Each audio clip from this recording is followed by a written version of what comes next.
एक परिवार रहता है। उस परिवार में माता पिता और उनका लड़का रहता है।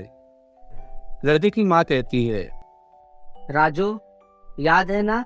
कल तुम्हारे दादाजी गांव से आ रहे हैं और अब वो हमारे साथ ही रहेंगे। जी मम्मी, मुझे मालूम है। राजू अपने मोबाइल में नजरें गड़ाए हुए ही जवाब दिया। तुम्हें उनके साथ रूम शेयर करना है। सुन रहे हो ना राजू? तभी राजू कहता है, क्या? देखो मम्मी, पहले ही बोल रहा हूँ, मैं दादाजी के साथ रूम शेयर नहीं कर सकता। कैलाश और रेखा ने एक दूसरे की तरफ देखा, लेकिन राजू को पूरी उम्मीद थी कि पापा ना सही, मम्मी तो उसका साथ देंगी। तभी राजू की मम्मी कहती है, ठीक है, तो तुम हॉल में सो जाना। वैसे भी पापा पहले की तरह कुछ दिन के लिए नहीं बल्कि हमेशा के लिए आ रहे हैं। अब रेखा की बात सुनकर राजू को गुस्सा तो बहुत तेज आया, पर पैर पटकते हुए वो वहां से चला गया। कैलाश अपने माता पिता की इकलौती संतान है। कैलाश के पिता रमेश बहुत मेहनती किसान थे, जिन्होंने मेहनत करके कैलाश को पढ़ाया। उनके जीवन का एक ही लक्ष्य था, अपने बेटे कैलाश को उच्च शिक्षा देना। कैलाश ने भी अपने पिता का सपना साकार करने के लिए पूरी मेहनत की और उसी का नतीजा है कि आज कैलाश एक बड़े शहर में बड़े कंपनी में उच्च पद पर काम कर रहा है। कैलाश की शादी रमेश ने अपने एक रिश्तेदार के बेटे रेखा से की। कैलाश साल में एक दो बार गांव जाता। कैलाश ने अपने माता पिता के लिए हर सुविधा गांव में ही उपलब्ध करा के रख दिया था। कैलाश और रेखा दोनों अपने माता पिता को बहुत मानते थे, लेकिन एक दिन कैलाश के माँ का देहांत हो जाता है। कैलाश और रेखा तुरंत गांव आ जाते हैं।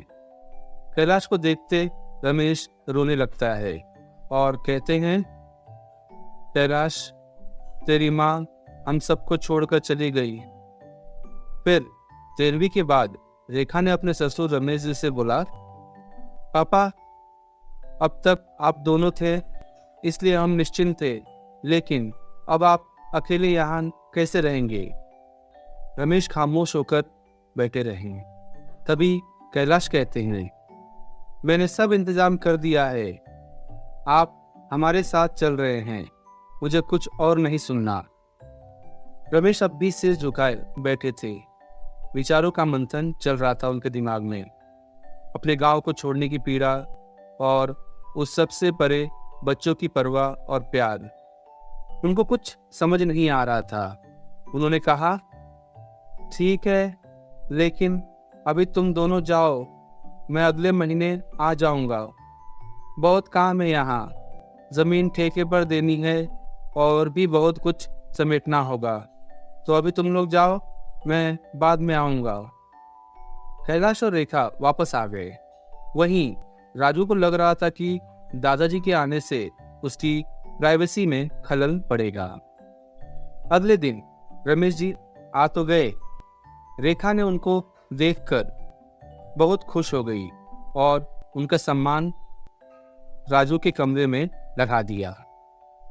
राजू मन ही मन दादाजी के आने से नाखुश था, मगर मम्मी पापा के सामने कुछ कहने की हिम्मत नहीं कर सकता था। वो जानता था कि कैलाश अपने पिता को कितना प्यार करता है। शुरू शुरू में उन्होंने कहीं बाहर अकेले जाने में घबराहट होती थी। रेखा ने उन्हें अच्छी तरह समझाया था सब कुछ। एक दिन रमेश जी बाहर चले जाते हैं और जब वो वापस आते हैं तभी कैलाश कहते हैं, पापा, आज तो आपके लिए हलवा बनना लाजमी है। तभी रमेश कहते हैं, सच्ची? तू मुझे हलवा खाने देगा? बिल्कुल पापा, लेकिन ज्यादा नहीं। रमेश अब संतुष्ट थे। उनके मन का संशय लगभग खत्म हो गया था। राजू के व्यवहार को अच्छी तरह समझते थे, बस उसका बचपना मान अनदेखा कर देते थे। एक दिन संडे था। कैलाश और रेखा को किसी के यहाँ लंच पर जाना था। जाने से पहले रेखा ने रमेश और राजू दोनों के लिए खाना बनाकर रख दिया था। रेखा राजू से कहती है, राजू, हम लंच के लिए जा रहे हैं। तुम्हारा और दादाजी का खाना मैंने बना दिया है।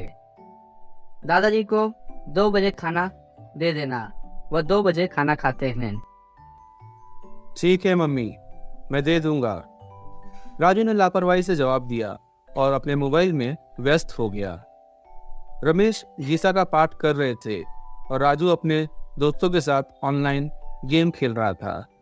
उसे वक्त का बिल्कुल होश नहीं था। 1 बजे के करीब रमेश को भूख लगी। उसे उठकर देखा तो राजू अपने मोबाइल में बिजी था। रमेश वापस अपने बिस्तर पर जा बैठते हैं।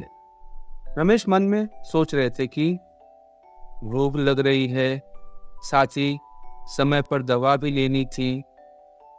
मन में आया कि खुद ही खाना लगा ले, लेकिन वह हिचक रहे थे। अब 2:30 बज गए और राजू अभी भी मोबाइल में लगा हुआ था। अब भूख बर्दाश्त से बाहर थी। रमेश जी उठकर रसोई में गए और ना जाने कैसे कांच का बॉल नीचे गिर गया और सारी दाल जमीन पर गिर गई। तभी राजू जल्दी से रसोई में आया और वहां का हाल देख गुस्से से बोलने लगा, ये क्या दादाजी, ये क्या कर दिया आपने? जीना मुश्किल करके रख दिया है आपने। कुछ करना नहीं आता क्या आपको? ना सुख है ना चैन है, पता नहीं कहां से आ गए गवार कहीं के। रमेश जी कपराधे के जैसे खड़े रहे। दाल गिरने से वह घबरा गए थे। ऊपर से राजू का गुस्सा होना। वो खामोशी खड़े रहे, गिरी हुई दाल को देखते हुए मन ही मन खुद को कोस रहे थे। उधर राजू की इतने दिनों से मन में पल रही फ्रस्ट्रेशन बाहर निकल गई। उसके चेहरे पर अपने इस व्यवहार के लिए जरा भी शिकन नहीं थी। जैसे ही पीछे पलटा, सामने कैलाश और रेखा को खड़ा पाया। रेखा रसोई में गई और बोली, पापा, आपको कहीं लगी तो नहीं? आइए, आप अंदर बैठिए, मैं आपको खाना लाती हूँ। कोई बात नहीं पापा, अगर दाल गिर गई है तो कुछ नहीं होगा।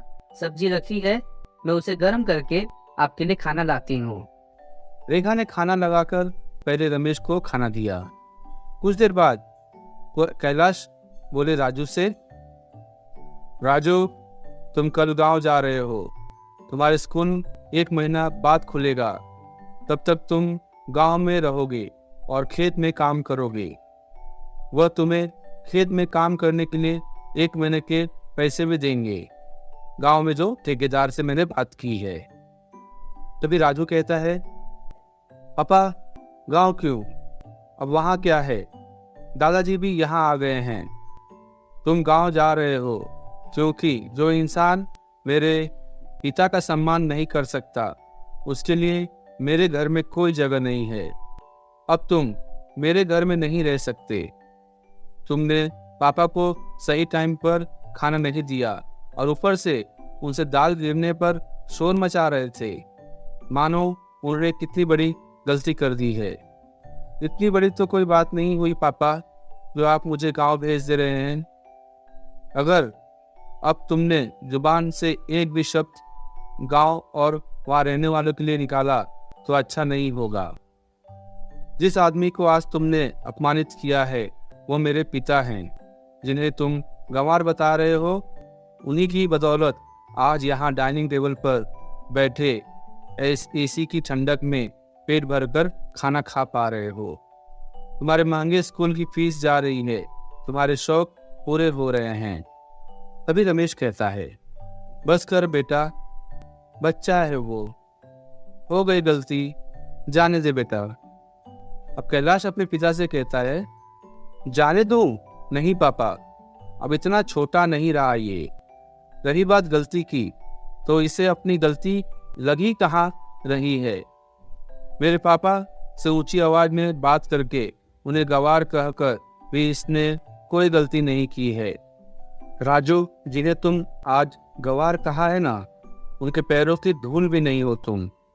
मैंने देखा है अपने पापा को मेहनत करते, एक एक पैसा जोड़ मुझे पढ़ाते। आज वही बेटा अपने पिता का अपमान बर्दाश्त कर लेगा, ये तुमने सोच भी कैसे लिया। वहीं पर रेखा बिल्कुल खामोश बैठी थी। उसके हाव भाव से साफ पता चल रहा था कि वह कैलाश से सहमत है। शायद ये फैसला दोनों ने मिलकर ही लिया था। तभी कैलाश कहता है, ये घर मैंने बनाया है, लेकिन इसकी नींव का पत्थर मेरे पापा हैं। राजू, आज तुम उनसे ऊंची आवाज में बात कर रहे हो। जहाँ पिता को संतान की जरूरत होती है, तो कल हमें घर से ही निकाल दोगे तुम। खाना खाकर पैकिंग कर लेना, मैंने ट्रेन की टिकट करवा दी है। और इतना कहकर कैलाश जी वहां से चल देते हैं।